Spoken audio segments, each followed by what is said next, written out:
அவையோர் அனைவருக்கும் இனிய மகளிர் தின வாழ்த்துக்கள். நான் புவனேஸ்வரி.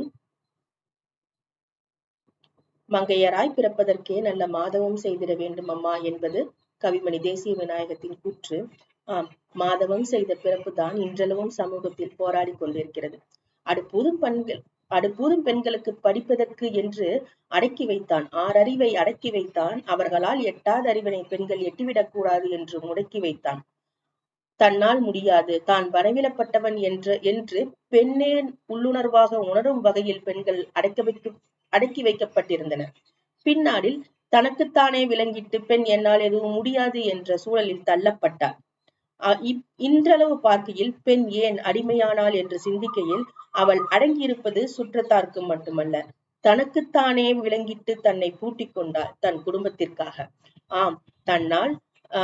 தன்னால் தான் சுய விருப்பப்படி வெளியில் சென்றாலோ வேறு வேலைகள் சுய விருப்பப்படி வேறு வேலைகள் செய்ய உள்குள் சென்றாலோ அதனால் தன குடும்பத்திற்கு ஏதேனும் கவனிக்க முடியாமல் சென்று விடுமோ அல்லது தன் பிள்ளைகளுக்கு ஏதாவது கேடு விளையுமோ, அதையும் மீறி சமூகம் தனக்கு வேறு பெயர்களை சூட்டி விடுமோ என்று தனக்குள்ளாவே தன்னை விளங்கிற்று அடக்கிக் கொண்டான்.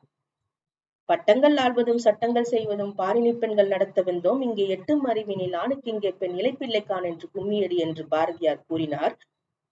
அன்றே கூறினார் பாரதியார், பெண்களைத்தான் அறைகூவலிட சொன்னார். கூற்று பெண்மைக்கானது.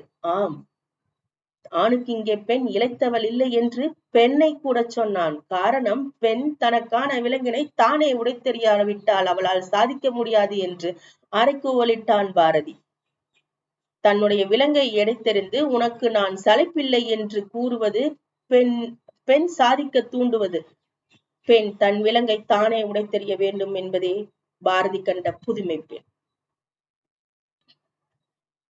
அதன் மகாகவியின் கூற்றுக்கே வருகிறேன். பெண்ணை புது சமூக புரட்சி பெண்ணாக புதுமை பெண்ணாக காண விளைந்தவன் மகாகவி பாரதி. மனதில் உறுதியோடு செயல்பட வேண்டும் என்று சாடினான். சமூகத்தில் அவளுக்கான அங்கீகாரத்தை அவளே நிர்வகிக்க வேண்டும் என்று போராடினான். ஆம் பெண்ணே, எழுந்து வா, வெளியே வா. உனக்கான உரிமைகளை, உனக்கான சுய வெறுப்புகளை நீயே களைந்திடு, நீயே சரிப்படுத்திவிடு என்று தன் விலங்கை தானே உடைத்தெறிய சொன்னான். மனதில் உறுதியோடு போராடச் சொன்னான். பெண்ணுக்கான கூற்றை அவனை தவிர வேறு யாரும் கூறவில்லை என்றுதான் கூற வேண்டும்.